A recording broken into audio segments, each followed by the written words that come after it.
Bonjour à toutes, bonjour à tous, bienvenue sur Tu joues ou quoi pour cette nouvelle vidéo. Aujourd'hui nous allons parler d'un super jeu édité chez Intrafin Games. Il s'agit de Lock Up. Voilà, Lock Up, c'est un jeu, donc comme je viens de vous le dire, édité en français chez Intrafin Games. C'est un jeu de Stanislav Kordonski. Voilà, donc c'est une épopée dans l'univers de Role Player, donc Role Player que je ne connais pas. En fait, j'ai jamais joué à Role Player, mais je ne demande qu'à découvrir parce qu'en fait l'univers me plaît beaucoup. Donc c'est un jeu pour 1 à 5 joueurs pour 10 ans et plus et pour des parties d'environ 90 minutes. Donc Lock Up, vous allez voir, c'est une histoire de prisonniers avec des races de monstres, etc. Je vous explique ça tout de suite et on se retrouve juste après pour les avis sur ce jeu. À tout à l'heure.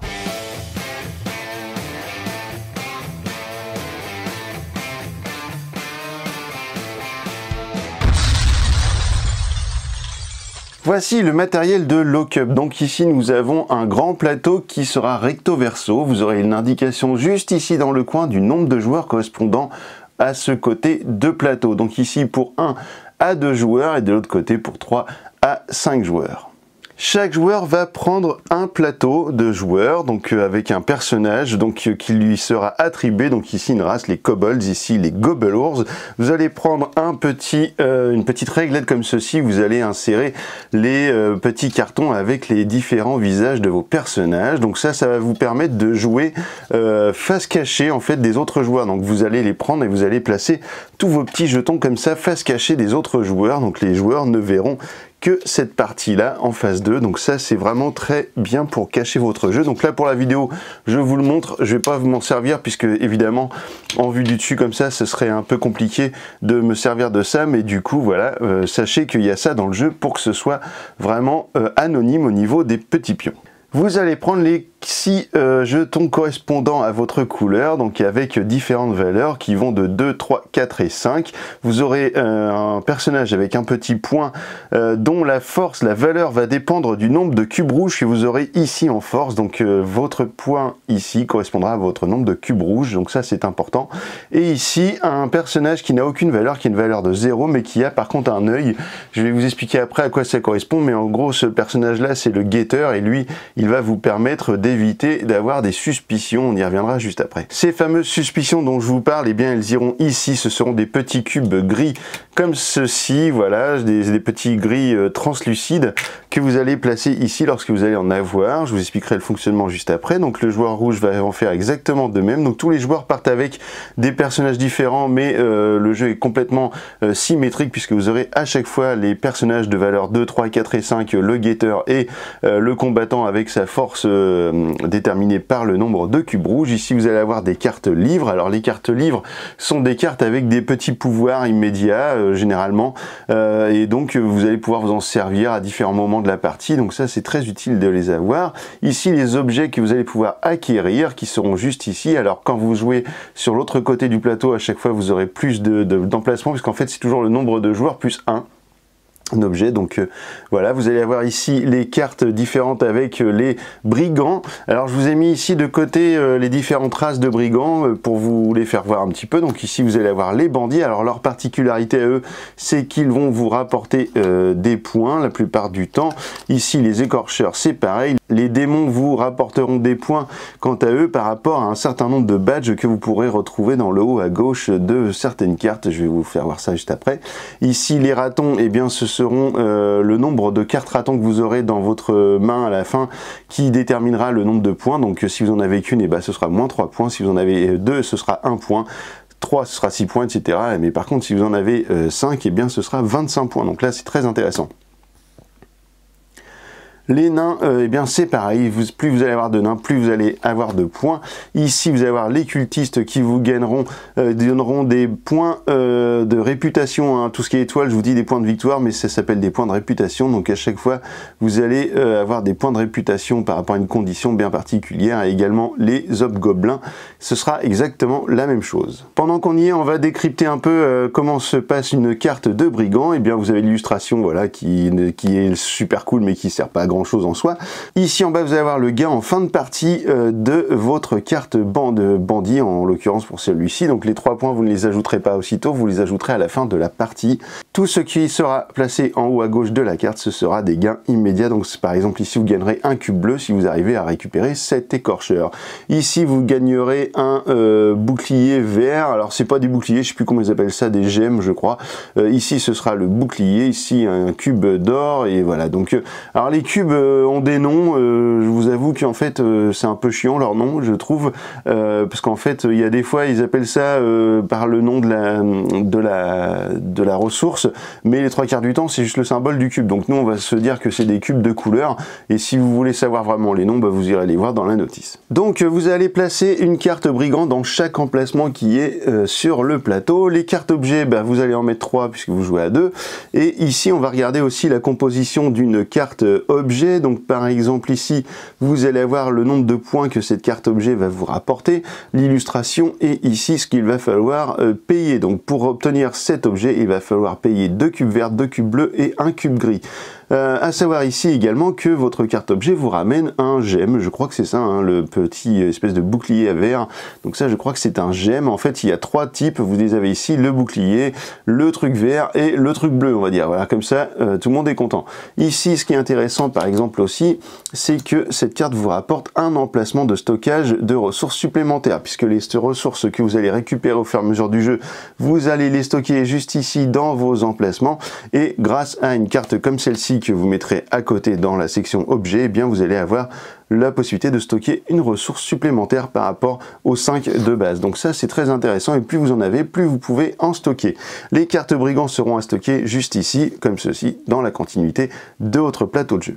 Alors comment ça va se passer et quel est le but du jeu? Eh bien la majorité sera l'un des grands principes de ce jeu.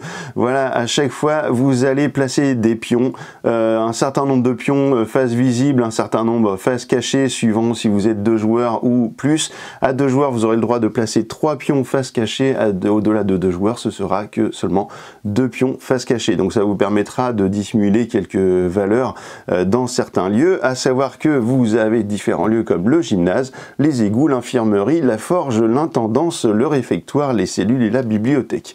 Alors en fait à chaque fois que vous allez démarrer une manche, à savoir que le jeu se déroule en 6 manches, eh bien chaque joueur va placer à son tour un ou plusieurs petits pions comme qu'il a dans sa possession sur sa petite réglette. Donc face cachée ou face visible suivant s'il a atteint le nombre de pions face cachée disponibles, et vous allez essayer d'obtenir la majorité aux endroits qui vous intéressent. Par exemple si vous souhaitez acheter par exemple une carte comme celle-ci avec un cube bleu, un cube gris et un cube doré, et bien peut-être que vous allez chercher plutôt la majorité sur l'infirmerie pour obtenir des cubes bleus, peut-être aussi sur la forge pour obtenir des cubes gris, et peut-être aussi sur l'intendance pour essayer d'obtenir un pion de votre choix, à savoir peut-être un pion jaune. Au bout des 6 manches, eh bien, nous allons comptabiliser les nombres de points de chaque joueur, et le gagnant remportera évidemment la partie. Le gagnant, enfin celui qui aura le plus de points à la fin de la partie. Alors on va juste regarder qu'est-ce qu'on peut gagner dans chaque lieu avant de commencer à faire un petit tour dans le vide. Dans le gymnase, le joueur qui aura la majorité à la fin de la manche gagnera un cube rouge qu'il mettra directement sur l'emplacement de son plateau joueur, ce qui fera augmenter la valeur de son joueur, le combattant, je ne sais plus comment il s'appelle, je crois que c'est le combattant. À savoir que les cellules ne se résolvent que dans un seul sens, donc à chaque fois toujours de la première à la dernière. Donc évidemment si vous avez votre combattant qui a besoin de force supplémentaire et qu'il est genre dans la pièce numéro 6, le réfectoire, si vous l'augmentez par en ayant eu la majorité dans le gymnase en début de manche, début de résolution de manche, eh bien vous allez forcément augmenter sa force pour ce tour. Donc ça c'est très intéressant. Donc ici on obtient de la force. Ici le premier en majorité obtiendra 2 cubes verts, le deuxième 1 cube vert. Ici il n'y aura de récompense que pour le premier avec 2 cubes bleus. Pareillement ici 2 cubes gris. Ici vous aurez le choix pour le premier joueur de prendre une ressource de votre choix, donc bien souvent ça va être l'or puisqu'en fait on ne peut pas le trouver autrement. Le deuxième en majorité va pouvoir échanger 2 ressources contre une de son choix, donc il prendra 2 ressources qu'il a sur son plateau et il pourra aller en chercher une autre à la place. Ici, au niveau du réfectoire, eh bien, vous allez pouvoir embaucher les brigands, vous allez pouvoir les prendre pour les mettre dans votre zone de jeu. Donc le premier qui sera en majorité va pouvoir, pour un cube, c'est-à-dire que vous allez prendre n'importe quel cube de ressources de votre plateau, vous le donnez à la banque et vous allez pouvoir choisir un des brigands qui se trouvera autour de la table. Donc là, vous prenez la carte et vous la mettez ici, vous gagnez la récompense s'il y en a une aussitôt. Soit donc vous pouvez faire ça, soit vous pouvez dépenser 4 ressources si vous en avez plein dans sur votre plateau de jeu pour aller chercher 2 brigands à la place de 1. Donc ça, c'est intéressant. Et le deuxième, dans l'ordre des majorités, va devoir dépenser 2 ressources quant à lui pour obtenir un seul brigand. Dans les cellules, ce sera un petit peu différent puisque le premier en majorité va pouvoir choisir en premier un objet à acheter en dépensant les ressources, ou alors il va pouvoir réserver un objet. Si par exemple celui-ci je le veux absolument, je le prends et je le mets dans ma zone de jeu. Il ne m'appartient pas, il n'est pas réalisé, il ne m'apporte aucun point, mais par contre je pourrais le réaliser à un autre moment où je viendrai dans la cellule. Attention, vous ne pouvez pas l'acheter quand vous voulez, il faudra retourner dans la cellule pour pouvoir le construire, on va dire. Donc ça c'est important à savoir, et même le deuxième, le troisième, etc. vont pouvoir acheter des objets à leur tour, il n'y a pas de problème, tout le monde peut faire la même chose dans la cellule, sauf qu'il y a juste un ordre de priorité. À chaque fois que vous allez avoir des jetons qui seront, par exemple, si vous êtes 2 à vous faire la course à la majorité ici, donc le premier gagnera un cube rouge, le deuxième ne gagnera rien, comme ici à l'infirmerie ou à la forge. Et bien alors dans ce cas, votre pion qui n'a rien gagné pourra aller dans la bibliothèque. C'est le seul moyen d'aller dans la bibliothèque, c'est que lorsque l'on ne gagne rien dans un lieu, vous allez dans la bibliothèque et là vous allez pouvoir obtenir des livres. Donc là, le premier en majorité dans la bibliothèque pourra obtenir il prendra 2 livres, il en choisit un, il remet l'autre en dessous de la pile, il le garde, il le jouera quand il le veut. À savoir que les livres qui ne sont pas joués vous rapportent des points en fin de partie, donc ça c'est aussi intéressant. Alors comment ça se passe une manche? Eh bien disons que le premier joueur sera défini avec ce petit pion, on va dire que c'est les kobolds, voilà, et bien le premier joueur va dire par exemple, eh bien moi je joue un pion 3 ici. Pour l'instant, ça s'arrête là. Le deuxième joueur, quant à lui, va dire, eh bien, moi, je vais prendre, par exemple, le jeton 4 et je vais essayer de récupérer, moi, le petit pion qui est ici. Alors, à savoir une chose, c'est que maintenant que le joueur rouge a mis plus, eh bien, le joueur jaune pourrait se dire, bah, je vais remettre un pion. Mais non, lorsque vous mettez des pions dans un lieu, vous ne pouvez pas y revenir. Ça, c'est interdit. Vous avez mis un 3, eh bien tant pis pour vous, vous ne gagnerez rien sur ce tour si un autre joueur prend la main après vous dans ce lieu. Ça c'est une règle de lock-up. On va dire que on va aller par exemple dans la forge, je vais mettre un pion 5 mais je vais pas le mettre face visible, je vais le mettre face cachée et je vais mettre par exemple mon guetteur, ça c'est pas mal également, je vais le mettre face cachée. Alors pourquoi je mets mon guetteur? En fait c'est parce que vous voyez ici qu'il y a des petits cubes gris translucides qui sont des pions, des cubes de suspicion. Lorsque vous mettez des cartes de brigands, en fait vous voyez qu'ici il y a sur la carte un petit cube gris juste en bas à droite, ici il y en a un, ici et ici il y en a 2. Ça veut dire que lorsque vous mettez les cartes en place, vous allez prendre des cubes de suspicion et vous allez les mettre dans le lieu en question. La personne qui va gagner la majorité dans ce lieu, eh bien gagnera également le cube de suspicion qu'il mettra juste ici sur son plateau de joueur. Je vais y revenir juste après sur les suspicions et ce que cela amène dans le jeu. Vous allez voir que c'est assez intéressant de ne pas en avoir. C'est au tour du joueur rouge, il va faire également un petit truc, c'est qu'il va mettre lui, pourquoi pas, son pion juste ici, en face cachée, tiens, allez hop, comme ça personne ne sait ce qu'il a mis. Donc ici, le joueur jaune a joué 2 pions face cachée, il en a le droit encore à 1.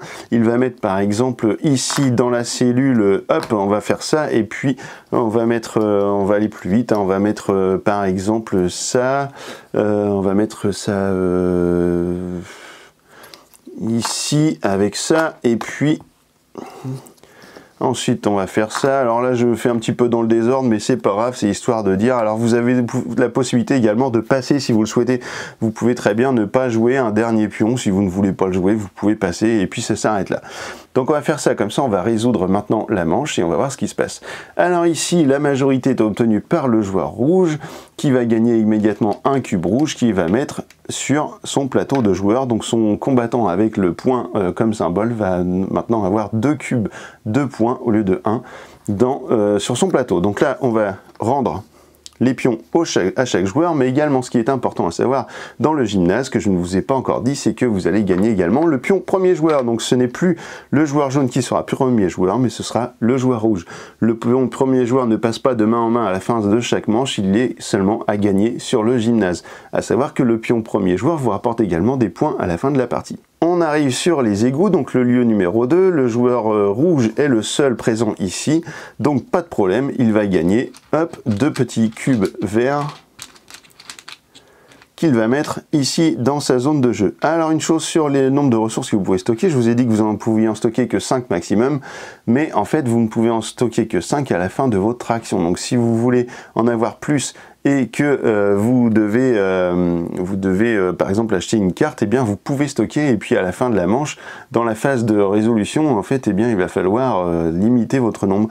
Vous ne pourrez plus dépasser les 5 cubes, en fait, vous allez devoir en défausser. On arrive sur le lieu numéro 3, l'infirmerie, donc le joueur jaune, pas de problème, il a une force de 1, mais il est tout seul, eh bien il va gagner les 2 cubes bleus. Maintenant vous avez compris comment ça fonctionne. Ici, le joueur jaune est tout seul avec une force de 5 pour gagner 2 cubes gris, donc il les gagne et il prend le cube de suspicion. Eh bien non, parce qu'en fait vous avez vu ici qu'il y a son guetteur, donc le cube de suspicion reste ici, hop, et on reprend nos cubes, et là du coup, eh bien pas de problème, le joueur a récupéré ses cubes de ressources, mais il n'a pas pris de cube de suspicion. On arrive dans la case numéro 5, et voilà, et vous avez le joueur rouge qui a une force de 2, qui quant à lui va gagner, donc le cube de suspicion, il va le prendre, il va l'emmener sur son plateau de joueur, il va prendre un cube de son choix, il va prendre évidemment un cube d'or, parce que c'est toujours bien sympa d'avoir un cube d'or dans sa réserve. Il récupère, hop, son petit pion jeton. Ici, nous avons le guetteur, donc les pions suspicion vont rester ici, le joueur rouge est tout seul ici à récupérer un brigand. Et bien pour sa valeur de 5, il va choisir le brigand qu'il souhaite et il va le mettre dans sa zone de jeu. Donc par exemple, tiens, celui-ci, on va prendre le hobgoblin. Donc on a maintenant un bouclier dans notre réserve si on était amené à gagner des points grâce au bouclier. Et aussi à la fin de la partie, chaque point de réputation, on va gagner des points de réputation pour chaque cube rouge que l'on aura en notre possession. Donc là, il va falloir essayer d'en récupérer pas mal. Et enfin, dans les cellules, hop, eh bien vous avez le joueur jaune qui est tout seul et puis donc il va pouvoir acheter un objet. Alors tout à l'heure j'ai fait une petite erreur puisqu'en fait il y avait un pion jaune, je crois que c'était le 3 et il y avait un pion rouge le 4 dans le gymnase. Le joueur rouge avait gagné le pion rouge mais le joueur jaune n'avait rien gagné, je l'ai rangé, mais non, il va dans la bibliothèque, comme ça vous allez voir aussi comment ça fonctionne. Donc ici vous allez pouvoir acheter un objet si vous le pouvez. Le joueur jaune eh bien pourrait très bien acheter, bah non c'est pas possible puisqu'ici il faut 3 ressources de la même couleur, donc peu importe la couleur mais il en faut 3, bah j'ai pas assez de ressources donc je peux pas acheter une carte, et bah tant pis. Je vais en réserver une, et bah je vais prendre celle-ci, ou alors tiens celle-ci qui rapporte beaucoup de points, 17, et bien je vais la réserver, je la mets de côté, je récupère mes pions. Et on arrive enfin à la bibliothèque. Donc la bibliothèque, vu que je suis tout seul, et bien pas de problème, je vais prendre 2 cartes. Alors qu'est-ce que nous disent les cartes? Renvoyer un cube fer ou or, alors fer c'est les gris, dans la réserve, gagner un cube force, donc ça c'est pour gagner un cube rouge, ou renvoyer l'un de vos cubes suspicion dans la réserve. Donc je vais garder renvoyer l'un de vos cubes suspicion dans la réserve, voilà, parce que ça peut être bien utile à un moment donné. L'autre carte elle va en dessous, alors ma carte là je la mets face visible mais normalement elle est face cachée. Et je récupère mon pion, voilà, comme ceci sur le côté. Ensuite, on arrive à la phase de patrouille. Alors, la phase de patrouille, il va falloir donc réinitialiser un petit peu le plateau pour commencer une nouvelle manche. Alors déjà, on va regarder si quelqu'un dépasse la limite de stock de ressources. Et ben non, ici 3 à 4, il n'y a pas de problème. Ensuite, on va remplir l'offre des objets. Donc, il y a eu un objet d'acheter, on va le remplacer. Ensuite, on va regarder pour les brigands. La carte brigand qui est la plus à droite, juste ici, va toujours s'en aller. Hop, elle est défaussée. Les autres vont se décaler façon rivière. Hop là. Et on va mettre 2 nouveaux brigands qu'on va tirer au hasard dans la pioche. Ici et ici. Et ensuite, on va mettre les cubes de suspicion. Alors, ici, vous voyez qu'il y a un cube de suspicion et un cube bleu. Donc ça, c'est plutôt cool. Ici, vous avez un cube bleu de suspicion. Ici, il n'y en a pas, ici il y en a un, tac, voilà. Il est vrai que j'aurais dû les mettre ici, j'ai complètement oublié de faire ça, voilà, j'aurais dû les mettre ici, parce que là je les ai mis dans ma petite boîte. Alors oui, la petite boîte, au fait, elle n'est pas comprise dans le jeu, hein. C'est des petites boîtes de chez Action, 1,50 € les 3, ça vaut super le coup. Donc ça, du coup, alors c'est ta petite pub pour Action, vous allez mettre vos cubes de suspicion ici, et alors qu'est-ce qui va se passer à un moment donné, c'est que lorsque vous allez mettre vos brigands en place, eh bien peut-être que vous allez être dans ce cas de figure là, et que par exemple au moment où vous allez devoir remplir une carte brigand, et bien vous allez remplir celle-ci, et là vous allez arriver, mais il n'y en a plus. Et bien alors qu'est-ce qui se passe? Il va y avoir un raid. Alors un raid, ça veut dire que les gardes vont arriver et vont essayer de choper un petit peu les prisonniers qui essayent de faire du trafic dans la prison. Alors qu'est-ce qu'ils vont regarder? Ils vont regarder combien de cubes de suspicion vous avez sur votre plateau. Et bien ici vous avez 3 cubes de suspicion, ici 2 cubes de suspicion, et bien c'est le joueur jaune qui va avoir des problèmes avec les gardes. Donc tous les cubes retournent ici, y compris ceux qui sont sur le plateau. Hop là, et vous allez avoir une perte de points pour celui qui vient de se faire attraper par la patrouille.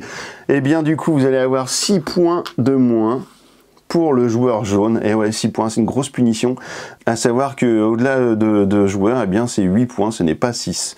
Donc attention à la suspicion, vous allez devoir toujours faire attention à ça. Vous allez récupérer des cartes comme celle-ci qui vont vous permettre, par exemple dans les cartes livres, de vous débarrasser de pions de suspicion. Donc ça, il faut essayer de les prendre pour essayer de vous en débarrasser quand vous en avez, que vous voyez que ça craint.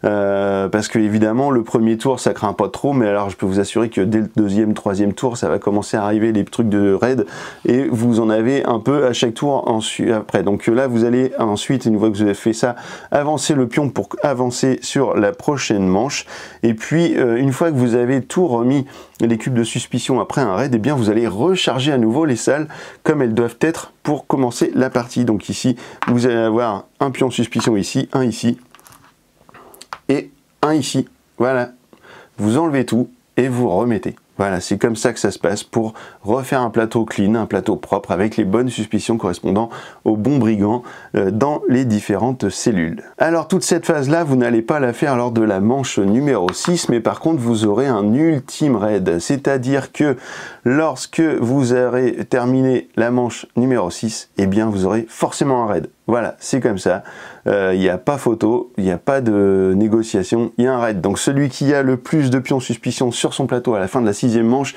eh ben, il va perdre 6 points. Ou alors il va perdre 8 points si vous êtes au-delà de 2 joueurs, donc attention à ça, parce que ça va forcément jouer sur le résultat de fin de partie. Donc le dernier raid, et ensuite vous allez compter les points. Alors il y a une chose que je ne vous ai pas encore dit, vous allez sûrement vous dire, mais qu'est-ce que c'est que ces 3 petites cartes qui sont là? Et bien alors les 3 petites cartes qui sont là, ce sont des objectifs que vous aurez pendant toute la partie. Je vais les mettre bien ici en évidence pour bien les voir.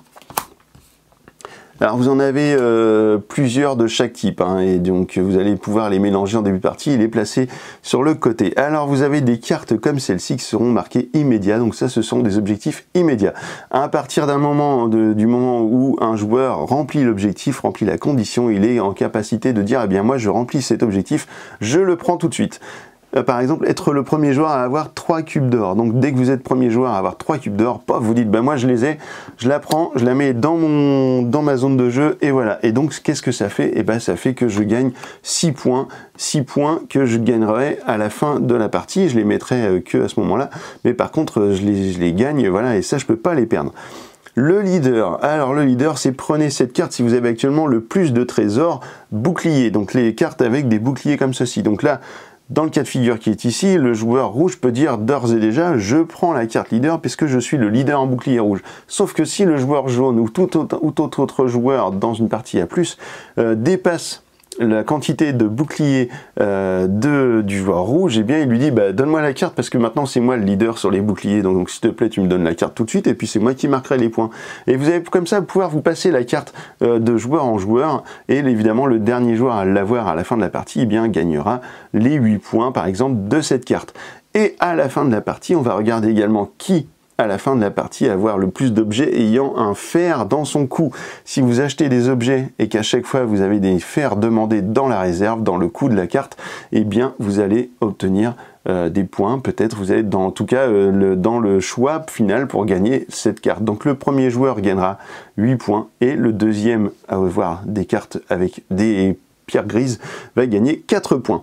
Donc voilà, ça c'est les histoires de cartes objectives, donc il y en a plusieurs de chaque sorte, vous allez mélanger, vous allez tirer au sort au début de la partie, et donc il va falloir que tout le monde en prenne connaissance pour essayer de marquer des points, ça c'est hyper important. Ensuite, vous allez regarder vos cartes brigands que vous aurez pris pendant la partie. Vous allez marquer les points qui seront indiqués grâce soit directement les points indiqués par exemple ici, ou alors les points indiqués suivant le nombre de nains ou de ratons que vous allez avoir, les nombres de points que vous allez avoir par exemple ici par rapport au cube rouge en votre possession. Donc là, vous gagneriez 2 points. À la fin de la partie également, les cubes que vous avez, les ressources que vous avez vont vous rapporter des points. Chaque petit cube standard, on va dire, donc les gris, les verts, les bleus vous rapporteront 1 point et les jaunes vous rapporteront 2 points. Enfin, toutes les cartes livres que vous n'aurez pas utilisées pendant la partie, donc les petits pouvoirs comme ça immédiats que vous n'allez pas utiliser pendant la partie, vous rapporteront 1 point en fin de partie. Donc si vous avez 10 cartes que vous n'avez pas utilisées, bah, vous gagnerez 10 points. Et le joueur qui aura le jeton premier joueur, eh bien, gagnera 2 points supplémentaires. Voilà, vous savez tout maintenant sur Lock Up. Et bien écoute, on se retrouve dans un instant pour mon avis sur ce jeu absolument dingue.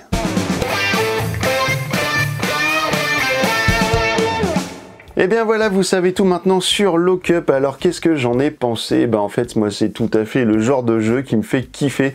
Voilà, j'adore cet univers avec ces petits monstres là, les bandits, les nains, les gobelins, tout ce que vous voulez. Moi j'adore ce genre de truc. En plus l'univers carcéral de ces monstres là, franchement je l'avais pas encore vu dans un jeu et je trouve que le jeu est vraiment hyper cool. Le matériel est sublime, les petites réglettes etc. On se croirait presque dans une partie de Scrabble. Vous savez, ça vous fait penser un peu à ça, sauf que là c'est pas des lettres que vous allez mettre, c'est des petits monstres. Donc ça c'est quand même vachement plus sympa que le Scrabble, hein, on va pas se mentir. Donc là, bah écoutez, le matériel comme je vous dis est sublime, les cartes sont de très bonne qualité. Moi, vous avez vu, j'ai pris une toute petite boîte là, 1,50 € chez Action, ça se vend par 3, et puis du coup tous les cubes rentrent dedans, donc franchement au niveau du rangement, sinon c'est des petits sachets plastiques quoi, parce qu'il n'y a pas vraiment d'insert dans la boîte, il y a juste une séparation.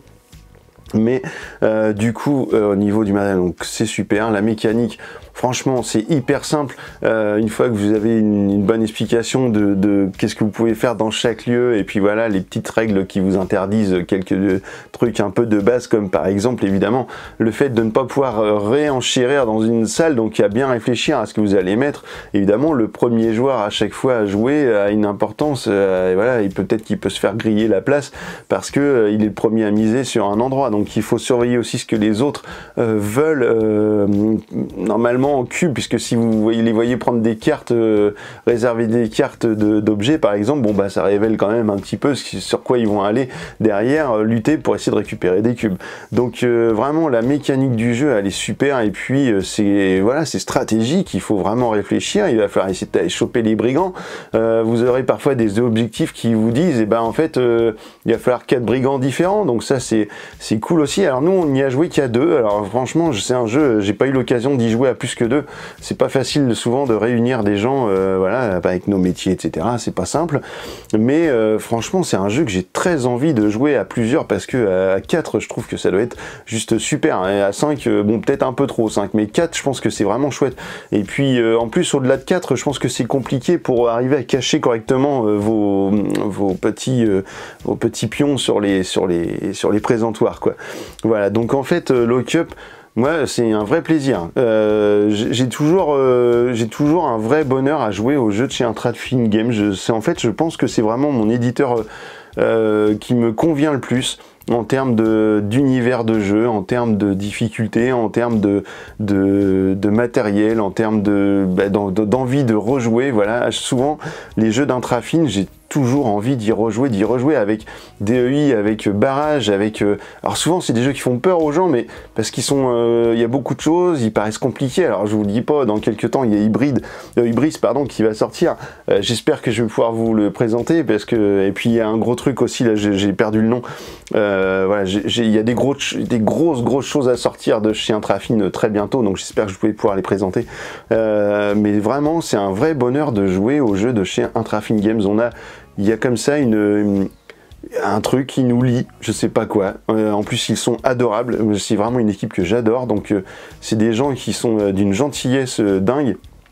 Donc franchement, n'hésitez pas à aller essayer ça, achetez-le si vous voulez vous faire plaisir, mais vraiment pour Noël, là, Lock Up c'est vraiment super quoi.